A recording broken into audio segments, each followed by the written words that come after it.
Fast, focused, and fearless. Here's everything you need to know as you jumpstart your day. I'm Pauline Berzosa. A villa in a leisure park in Clark Freeport's zone is allegedly being renovated into a pogo hub.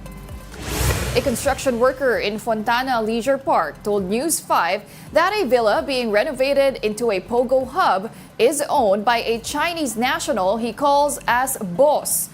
He also shared that the villa is filled with numerous computers and cell phones. He recounted that a lot of Chinese nationals are also entering the area. Bandang alas 12, iba-ibang Chinese ang pumupunta. Kasi sa isang kutsi, apat, papasok, pagkatapos, makalipas na isang oras, pupunta sila doon sa labas naman sa may parang kapihan yun eh. Tapos mayroon na namang parating sir na papasok na naman doon. Tapos, yun na naman ang lalabas sila. The Presidential Anti-Organized Crime Commission, or PAO, previously reported that no illegal pogo operations were discovered in Fontana. They said the park is only a hideout for pogo workers. The Clark Development Corporation, or CDC, also refuted reports of pogo operations in Fontana. Ang pogo hub is sa Bamban at saka sa Porac. Yung na-raid na Sun Valley can be considered as pogo hub. Diyan po sa mismong Fontana. Wala. Senator Win Gatchalian says Pogo Network appears to have spread out even in some government agencies. Here's an excerpt from his interview on Storycon. Senator, over the weekend, was it PAGCOR issued a statement saying that a former cabinet official has been serving as a protector of sorts for the Pogo in Pampanga. Or lobbyist, if you want to call it that. I don't know how ready you are to name names. Pero, yeah, Senator, reaction. Should we be surprised? I heard of names. So, because we monitor this problem in our country, so we get a lot of information from the enforcers themselves. And I have a few names in mind, but I let PAGCOR disclose that information. In fact, we're urging PAGCOR to already disclose it rather than play the suspense game.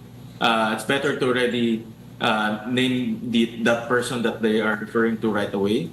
However, that proves one thing. That statement by PAGCOR proves one thing: that these Pogo companies and the people behind Pogos have managed to already link themselves with former cabinet secretaries, high-level people, enforcement agencies, and that's what we have been saying all along, that the sheer money of Pogo that goes around, they can employ, they can get consultants in government, they can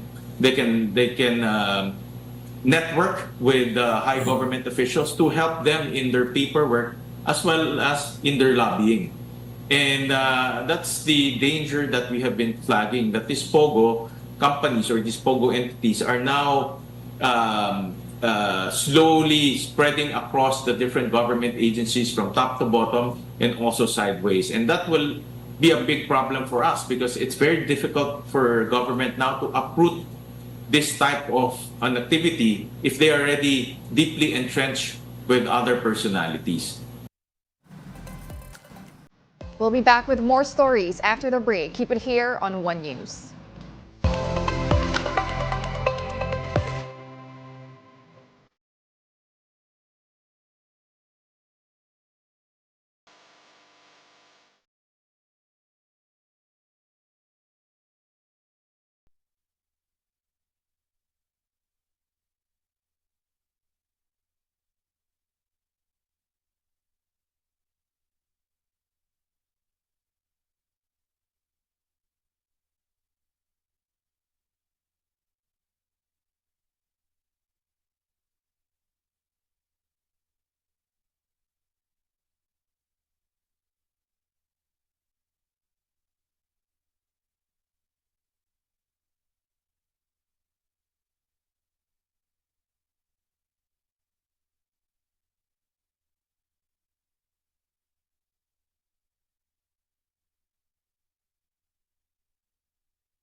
You're still watching One News Now. I'm Pauline Verzosa. Let's now take a quick look at today's other headlines. Former President Rodrigo Duterte tells his daughter, Vice President Sara Duterte, to forget any plan for the presidency. The Philippine Star quoted the older Duterte as saying that it's not guaranteed that the country would be better. The former president also rejected Sara's earlier pronouncement that he would run for the Senate. And in business world, Philippine manufacturing activity in June expanded at its slowest pace in 3 months amid cooling demand. The S&P Global Philippines Manufacturing Purchasing Managers Index stood at 51.3 in June, slightly lower than the 51.9 reading in May.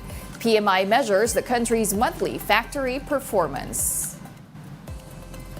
Workers in the National Capital Region will get a 35 peso increase in their daily wage. Based on the rate approved by the Regional Tripartite Wages and Productivity Board, a non-agriculture sector worker's daily rate will increase from 610 pesos to 645 pesos. Meanwhile, agriculture, service or retail and manufacturing sector workers will have their daily rate bumped to 608 pesos. For the Makabayan block, this increase is still not enough for Metro Manila residents amid the inflation. Krisis ang aabutin natin. Ngayon, ang pinaka-indikasyon ng krisis na meron tayo ay yung mababa, di ba? Yung ating piso sa dolyar. So, ibig sabihin, niloloko tayo, no? Na may konti, mumulang 35 pesos, samantala ang laki-laki, 'di ba, ng mga kinita ng mga malalaking kumpanya.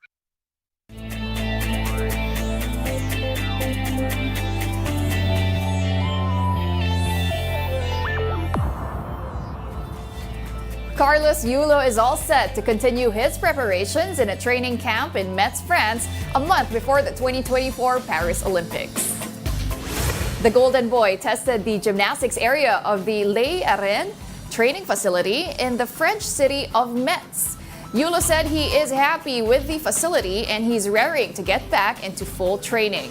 He and our other Olympic-bound athletes are currently committed to a month-long training prior to the Olympics, which is set on July 26 to August 11.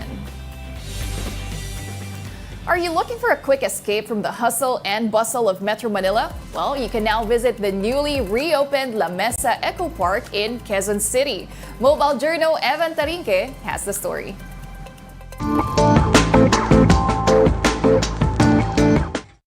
Naghahanap ba kayo ng pwedeng pasyalan sa Metro Manila? Pwede na ulit bisitahin ang kabubukas lang ulit na La Mesa Eco Park sa Quezon City. Ma-enjoy na muli ng mga pamilya at mga nature lover ang La Mesa Eco Park. Simula ito nitong June 29. Mabibisita na ang parke matapos ang ilang buwan nitong pagkakasara. Pwede nang ma-enjoy ang natapos na Phase 1 ng rehabilitation na mayroong Eco Academy Hall, Eco View Deck, picnic areas, food parks, at ilang nipa huts. Ang nabutan namin dito is lahat ng mga structures dito inside is sira-sira na talaga lahat. May iba pang activities na pwedeng gawin dito, gaya ng paintball, wall climbing, at archery tag. O di ba?